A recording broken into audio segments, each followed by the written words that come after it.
Wassalatu wassalamu ala rasulillah nabiyina Muhammad bin Abdullah wa ala alihi wa sahbihi ajma'in wa ba'da. Assalamu alaikum. Su waɗannan suna tambaya ne akan abin da ya shafi dattin ciki. Ai dole ne ƙwarya sai da wanki. Kullum bayanin da muke kenan. Mu ba akwai mu da ɗan banzan ciye-ciye. Haka malam Bahaushe yake, musamman wanda suke da jini group O. Za ga su akwai su da ciye-ciye, ɗan tamatsitsi, hanjin ligidi, kwakumeti, kalallaba, ga yanan duka dai wani ciye-ciye za a gani. A ta cin indomi, a ta ci shawarma, ga yanan abubuwa na maiko da zaki suna ta abin ga, to dole ne ya zamanto an rika ɗauraya. Ba kowa yake yin wankin dattin ciki ba gaskiya. To akwai abubuwa da suke faruwa wanda ba ciwo ba ne, ba lalura ba ce, amma yanayin ciye-ciye da muke, dattin ciki da yake taruwa sai ya zamanto ka ji zuciyarka tana tashi. Tambayar da suke akan abin da ya shafi tashin zuciya, dole ne ya zamanto a matsayinka na ɗan adam wanda kake rayuwa, yadda in tufarka ta yi datti dole ka wanke ta, idan hularka ta yi datti dole ka wanke ta, in takalminka ya yi datti dole ka wanke. To ya zama wajibi cikinka shi ma ka rika wankin shi. Shi wannan haɗi da zan bada na abin da ya shafi dattin ciki, abubuwa ne guda 4 wanda za a haɗa a rika amfani da su.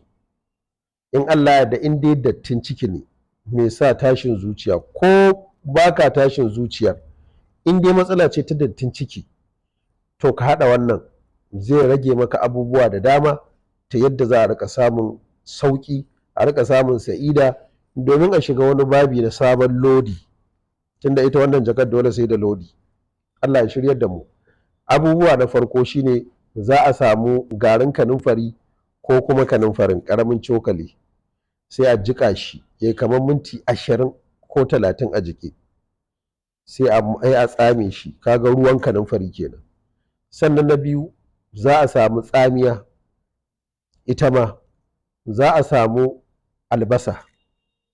Tsamiya da kanunfari za a jiƙa su, afwan, tsamiya da kanunfari za a haɗa su a jiƙa su jiƙu su yi minti 30 a jike. Za a zuba ruwa kamar rabin kofi, kanunfari kamar rabin ƙaramin cokali, tsamiya sili 2, sai a bar su jiƙa kai su kai minti 30 a jike, sai a tace. Shikenan aka tace sai a samu lemun tsami, sai a raba shi biyu, wannan ƙaramin lemun tsamin sai a raba, sai a matsa a ciki. Sai albasa, ita albasa za a ɗan yanko yar daidai, sai a jajjaga ta a matse ta a cikin wannan ruwan tsamiya da kanunfari da aka jiƙa, da kuma wannan ruwan lemun tsami da aka matsa. To idan aka matsa sai a juya. Ruwan kai ya wuce rabin kofi namu na shan tea wanda aka sani normal moɗa, in yi shi da Hausar da kowa zai gane, to rabi. Kuma ruwan ba ruwan zafi ba, sai a sha. Idan kuma mutum yana da ulcer, wadda ulcer ta zama chronic, to wannan haɗin da zai yi, ya yi shi da ruwan ɗumi, sannan sai ya ɗan sa zuma kaɗan. Kar a manta, idan mutum yana da ulcer, wannan haɗin da na faɗa da ruwan ɗumi za a jiƙa, sai kuma bacin an jiƙa shi sai a sa zuma kamar cokali 1 babba. To insha Allahu za ka ga yadda za ka fitsarar da datti na gyaɗa da na kwakumeti, da na allagira, da na carbin malam, duka waɗannan makwalashe da aka ci, za ga yadda za ka yi ta fitar da wannan dattin. To Allah ya sa a haɗa.